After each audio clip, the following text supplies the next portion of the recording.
Hey, what's up guys, welcome back to another video. In this video I will be showcasing you how to turn off the camera shutter sound and the vibration on your Galaxy S26 Ultra.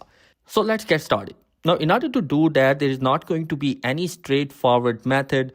What you need to do is to press the volume down button once and a menu of the volume is going to be appearing in here. What you need to do is tap on these three dot buttons and then this menu will pop up. Tap on this setting button and scroll a bit where you will find out this system volume. Turn down the system volume all the way down and now the camera shutter sound is going to be turned off along with some others as well.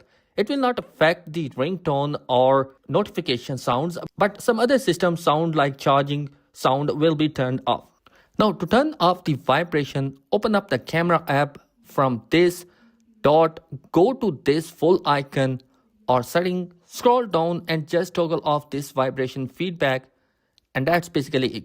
In this way you can turn off the sound and the vibration on your Galaxy S26 Ultra. I hope this video will be helpful for you. Thanks for watching. Be sure to subscribe. Peace.